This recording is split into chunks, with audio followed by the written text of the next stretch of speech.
श्रीमते रामानुजाय नमः। श्रीमते निगमान्त महादेशिकाय नमः। श्री रंगनाथ पादुका सहस्रम रत्न सामान्य पद्धतिः पंचदशी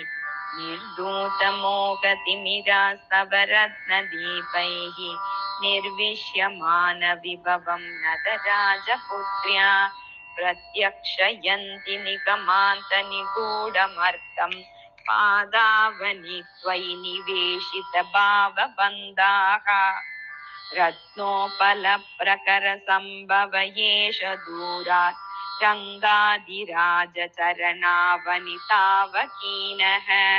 आध्रापराधपरिखिन्नधियां प्रजानाम् आश्वासनार्थ इव भाति करप्रसारः व्यामुह्यतो विषयि बालमृगान्मदीयान् संसारघर्मजनितासु मरीचिकासु पादावनि प्रगुणरत्नमयूकजालैः आकृष्य विश्रमय केशवकान्तिसिन्धौ अन्तर्निधाय मुनिभिः परिरक्ष्यमाणाम् आत्मीयरश्मिगुणितां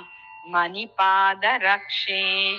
रङ्गेशपादकमलप्रतिपन्नमुद्रां नीवीम् अवैमि भवति निगमान्तवाचाम् रामस्य रङ्गवसतेश्चरणानुषङ्गात् काष्ठां गतां भुवन पावनतां ददाना पादावनि प्रचुर रत्नशिला निबद्धा संसार सन्तरण सेतु असित् प्रजानां विविशन्मकुटेषु चन्तरन्त्याः प्रचुरस्ते मणिपादुके प्रकाशः दिविरङ्गपतेर्महोत्सवार्थं वितता वन्दनमालिकेव भाति प्रभवन्ति दवीयसां स्वभावात् तव रत्नानि मुकुन्द पादरक्षे अयसामिव हन्तलोहकान्ताः कठिनानां मनसां विकर्षणाय परिपश्यति देवि रङ्गनाथे रहसि त्वं सविदे निविश्य लक्ष्म्याः परिपुष्यसि रत्नदामभिस्वै अनसूयेव मनोज्ञम् अङ्गरागम् तव रत्नकरार्पितं नवीनं परिगृह्य स्थिरम् अंशुकं मनोज्ञम् चरतं शुकवत्सुकेन देहं कृतिन केशव पादुके त्यजन्ति अभितो मणिपादुके निबद्धैः कृतसंस्कार विशेषमात्मरत्नैः कुरुते भवती पदं मुरारेः कठिनेऽस्मिन् हृति मे निवेशयोग्यम् निजरत्नकराञ्जलैर्मदीयान् अपराधान् अवधूय दत्तसाम्या रमया सहितस्य रङ्गभर्तुः पदयोरर्पय पादुके स्वयं माम् रश्मिजालपरिवेशबन्धुरा रङ्गभूमिपतिरत्नपादुके विश्वलोचन विहङ्गहारिणी वागुरेव वितता विराजसे मानसाम्बुज विकास हेतुभिः सेविता मणिकणैः प्रभाकरैः पादुके वहसि सद्भिराश्रितां देवि विष्णुपद सम्पदं नवाम् अधिशयितपनीश्वरस्य शौरेः स्वयमधिरूढपदोपदानपार्श्वा मणिवलयजुषाकरेण मन्दं स्पृशसि पदावनिपादयोर्युगं तत् भवत्यन्ते त्वां प्रणतस्य जन्तोः तदोकोग्रज्वलनं त्वत्प्रकाशैः यतो नाढ्या मध्यमया विनिर्यन् गतिं विन्देत् केशवपादरक्षे अशिथिलपरिणद्धा रश्मिजालैर्मणीनां दुरतिगमतमं न पारमारोपयन्ति कमलनयनमाद्यं कर्णधारं ददाना भवसि भवपयोदे पादुके पोतपात्री मणिगणकिरणैस्ते कल्पिते गुल्मभेदे मृगयुरिव कुरङ्गीं त्वां पुरस्कृत्य भव्यां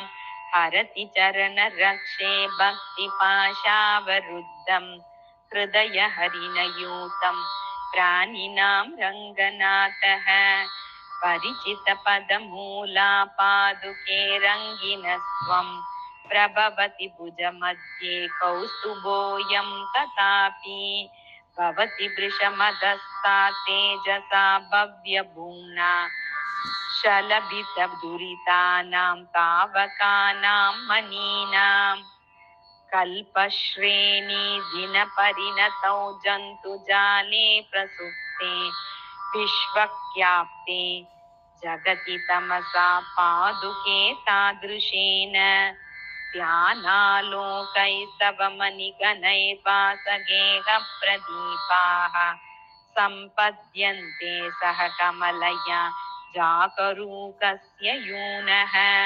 श्रीरङ्गेन्दोश्चरणकमलद्वन्द्वत् सेवावलेपात् आरूढायां त्वयि मखभुजाम् आनतान् मौलिभागान् तेषां चूडामणिभिरनकैस्तावकानां मनीनां केशाकेशी प्रभवति मितस्त्रासलेशोज्झितानां त्वद्रत्नोपल रश्मिपञ्जर तनुत्राणं स्थिरं बिभ्रतः मातर्माधव पादुके न तु पुनर्हस्तैः स्पृशन्त्याकुलैः दूरोत्सिक्तदुराड्यजिह्मगबिल्लद् वापालकोपानलज्वालामित्रकठोरवेत्रलतिका दद्दार्धचन्द्रं वपुः संवर्तोदितसूर्यकोटिसदृशी रङ्गेशपादावनि प्रस्तौषि प्रतियत्नरत्ननिकर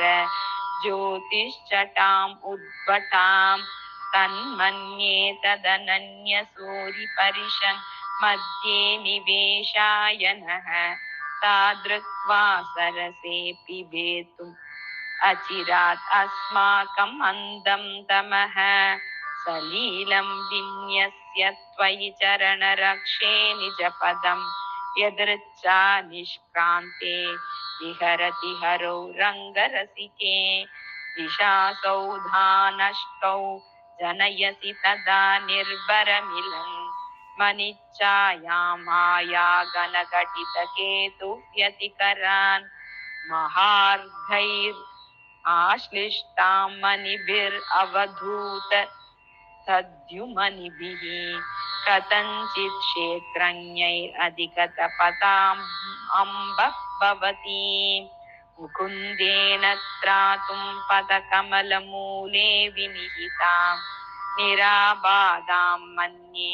निधिमनघवाचां निरवधिम्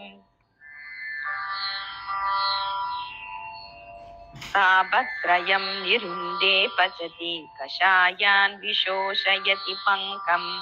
तेजस्तृतयमितं ते शङ्गे रङ्गेन्द्रपादुके तेजः तापत्रयं निरुन्धे पचति काषायान् विशोषयति पङ्कं तेजस्तृतयमितं ते शङ्गे रङ्गेन्द्रपादुके तेजः इति श्रीरङ्गनाथपादुकासहस्रे रत्नसामान्यपत्तदिः पञ्चदशी।